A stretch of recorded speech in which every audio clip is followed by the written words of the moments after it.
دھوکہ ہیں اور فریب ہیں۔ مخالفین پر پابندیوں کی امریکی پالیسی جو ہے وہ عالمی امن اور استحکام کے لیے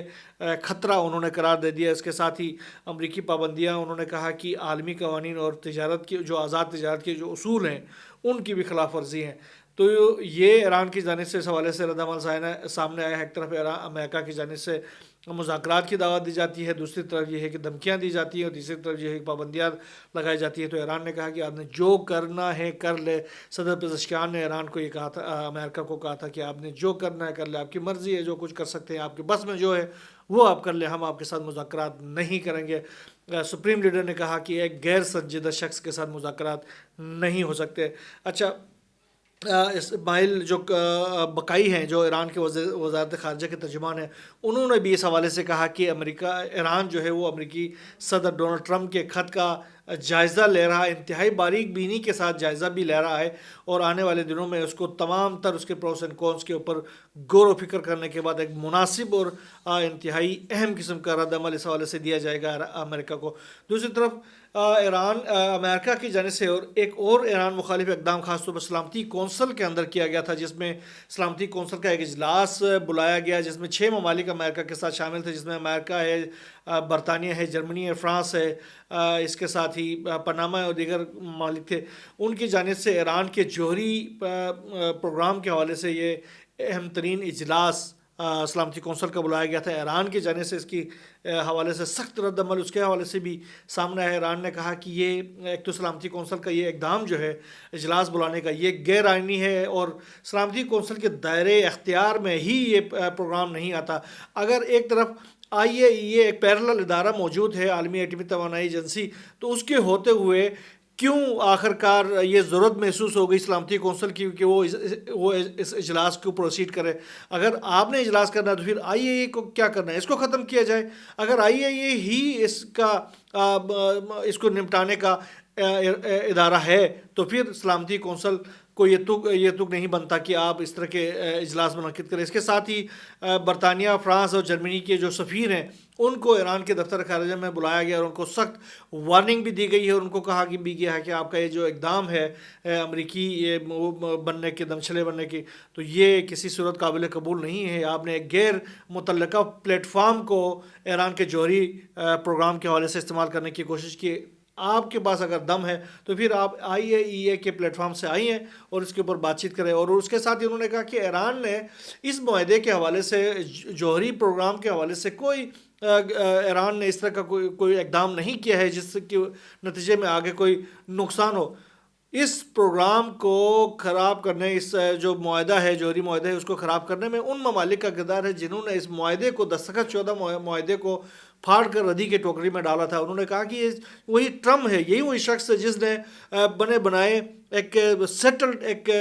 جو معاہدہ تھا ایٹمی پروگرام کے حوالے سے، اس کو پھاڑ کر ردی کی ٹوکری میں ڈالا۔ اب وہ کس منہ سے مذاکرات کی بات کر رہا ہے اور کس منہ سے یہ جو اجلاسیں بلایا جا رہا ہے، تو یہ ایک انتہائی غیر قانونی اقدام ہے۔ دوسری طرف یہ سلسلے تو چل رہے ہیں۔ غزہ کے حوالے سے اگر ہم رک کریں تو غزہ میں قیدیوں کے حوالے سے جو درمیان میں جو پہلے مرحلے کے اندر جو تقریبات ہوئی ہیں، اس حوالے سے اسرائیل کی جانب سے ایک اور کارروائی کی گئی ہے جس کا بھی انکشاف ہوا ہے۔ خاص طور پر دی گارجین نے اس کا انکشاف کیا۔ انہوں نے کہا کہ ان مقامات پر جہاں پر قیدیوں کے تبادلے کے پروگرام ہو رہے تھے، اس کے ارد گرد اسرائیل کی جو فورسز ہے، انہوں نے جاسوسوں نے پہلے ہی جاسوسی جو آلات ہے وہ وہاں پر نصب کر دیے تھے تاکہ قیدیوں کے حوالے سے اور پھر حماس کے جو انڈر گراؤنڈ جو ان کے ٹنلز ہیں یا ان کے جو راستے ہیں ان کے حوالے سے معلومات حاصل کیے جائیں۔ بڑی اہم قسم کی ان کے انکشافات کی گئی ہیں دی گارجین کی جانب سے۔ یہ آلات اسرائیل کے جو ہے غزہ کے ان علاقوں سے بھی برآمد ہوئے جہاں پر ایک تو یہ مزاحمتی کارروائیاں جاری تھیں، اور اس کے ساتھ ساتھ جہاں پر جنگ بندی کے بعد جو ہے وہ یہ قیدی جو تھے ان کا تبادلے کے حوالے سے یہ اقدامات کیے جا رہے تھے۔ اب اندازہ لگائیں جب اسرائیل کی جو فورسز وہاں پر انٹر ہو گئے تو انہوں نے ہر اس جگہ پر اپنے آلات نصب کر دیے ہیں تاکہ حماس کا کوئی کارندہ اگر باہر نکل آتا ہے تو اس کی جو ویئر ابورٹس کے بارے میں ان کو معلوم ہو سکے۔ بہرحال دی گارجین نے ہی فلسطین کے جو شہری ہیں ان کو ایک اس میں ایک ہدایت یا نصیحت بھی کی ہے کہ وہ اس حوالے سے بہت احتیاط کریں کہ ان کی کوئی بھی ایکٹیویٹی جو ہے اسرائیل کو ان کے تمام تر ہوئے رپورٹس کے بارے میں معلومات دے سکتی ہے۔ رخ کرتے شام کی جانب، تو شام میں صورتحال انتہائی کشیدہ ہے۔ شام کی جو نئی گورنمنٹ ہے احمد الشرح کی، اس کی جانب سے جو ایٹروسٹیز کی جا رہی ہیں اپنی ہی شہریوں کے خلاف، تو اس کے نتیجے میں وہاں پر جو قتل عام کیا گیا ہے اس کے جو اثرات ہیں وہ عالمی طور پر سامنے آنا شروع ہو گئے۔ جن قوتوں نے احمد الشرح کی گورنمنٹ کو انسٹال کیا تھا وہ قوتیں ہی ابھی چیخنے پر مجبور ہیں۔ دوسری طرف رشیا کی جانب سے یہ انکشاف کیا گیا ہے، تو جو رشیا کا جو بیس ہے حمیمیم بیس، اس کے اندر تقریباً 9,000 سے زائد جو خاندان ہے علاویز کا، انہوں نے پناہ لیا ہوا ہے۔ اس کے ساتھ ہی انہوں نے کہا کہ شام میں علویوں کا جو قتل عام ہے وہ روانڈا میں جو نسل کشی ہوئی تھی اس سے مشابہت رکھتا ہے۔ تو یہ آپ اندازہ لگائیں کہ روانڈا کا قتل عام تو آپ کو پتہ ہے وہ تاریخ کا حصہ ہے، اور اس کے اندر کس قدر وہاں پر ظلم و ستم ڈھایا گیا تھا وہاں کے عوام کے اوپر، اور سیم یہی صورتحال اگر رشیا کی جانب سے بتایا جا رہا ہے تو آپ اندازہ کر سکتے ہیں کہ نئی جو شامی گورنمنٹ ہے اس کی جانب سے اپنے ہی عوام کے اوپر کس حد تک ظلم کیا گیا ہے۔ اس کے ساتھ ہی دمشق پر اسرائیل کی جانب سے ایک اور حملہ کیا گیا ہے، بڑا حملہ کیا گیا ہے، خاص طور پر ایک رہائشی عمارت کو دمشق لامالہ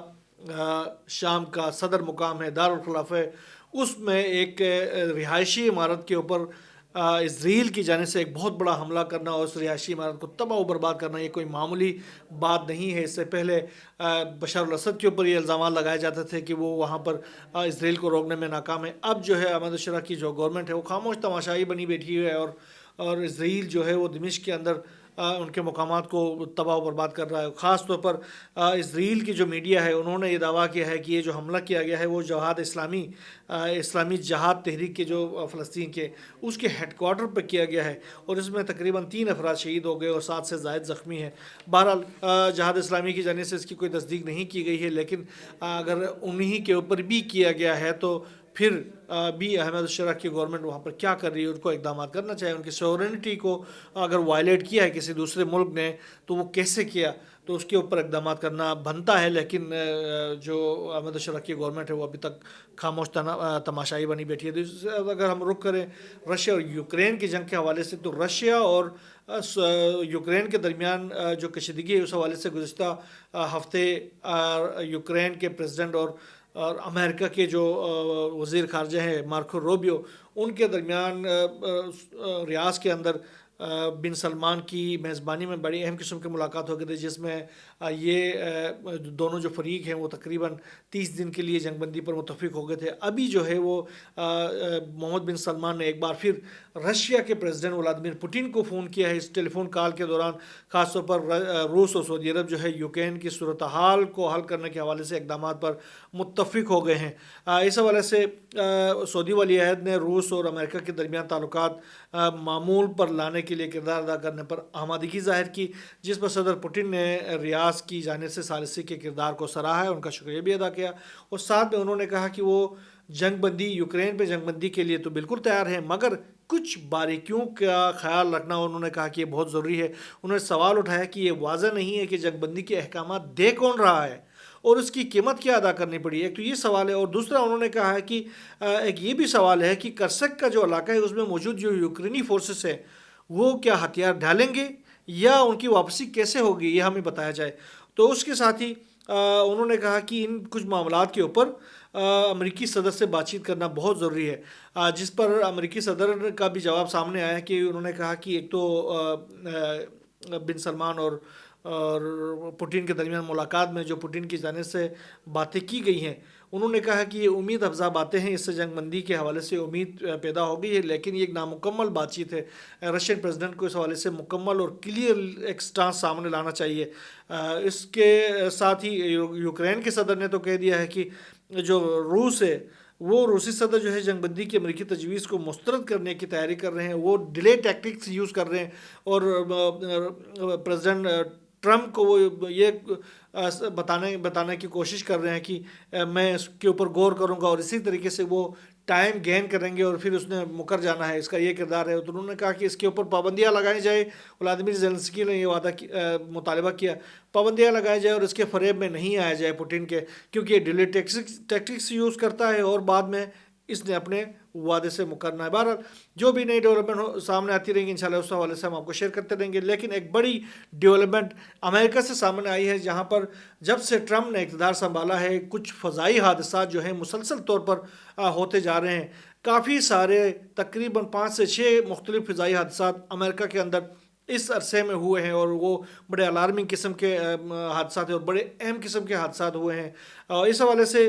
ابھی ایک تازہ جو حادثہ پیش آیا وہ ڈینور کی جو ایئرپورٹ ہے وہاں پر پیش آیا ہے، ڈینور کے، اس میں امریکی ایئر لائنس کے طیارے میں اچانک سے آگ بھڑک اٹھی ہے۔ یہ طیارہ کھڑا تھا اپنے رن وے کے اوپر اور اس میں تقریباً 178 مسافر سوار تھے،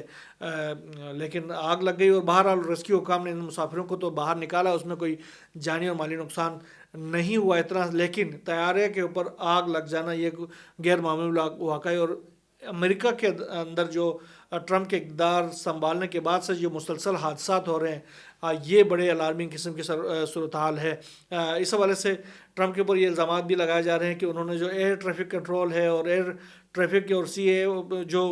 ہوتے ہیں ان کی فضائی نگرانی کے جو ادارے ہوتے ہیں ٹریفک کے، ان کے متعدد جو اہلکار ہیں، حکام ہیں، ان کو انہوں نے ٹرمپ نے برطرف کر دیا تھا، جس کے بعد سے یہ کہ ٹٹ فار ٹٹ کی سٹوری بھی لگ رہی ہے کہ کہیں جو ان کے جو حامی لوگ ہیں وہ اس طرح کے اقدامات کہیں نہ کر رہے ہوں۔ بہرحال اس کے حوالے سے تحقیقات بھی کر رہے ہیں، لیکن کوئی خاص تحقیق سامنے لا نہیں سکے ہیں، کوئی اہم انکشاف امریکی حکام کر نہیں سکے ہیں۔ لیکن امریکہ کے اندر مسلسل طور پر یہ طیاروں کے ساتھ حادثات ہو رہے ہیں، آنے والے دنوں میں بھی اس حوالے سے جو بھی نئی ڈیولپمنٹ ہوگی، رشیا اور یوکرین کی جنگ کے حوالے سے ڈیولپمنٹ ہو، ایران اور امریکہ اور اسرائیل کی کشیدگی کے حوالے سے، اور پھر مشرق وسطیٰ کے ممالک ہیں، غزہ کے حوالے سے، لبنان کے حوالے سے، پھر یمن کے جانب سے گزشتہ روز جس طریقے سے حملے شروع کیے گئے ہیں اسرائیل کے جہازوں کے اوپر، تو جو بھی نئی ڈیولپمنٹ سامنے آتی رہے گی انشاءاللہ ہم آپ سے شیئر کرتے رہیں گے۔ یہاں بس اتنا ہی، اللہ حافظ۔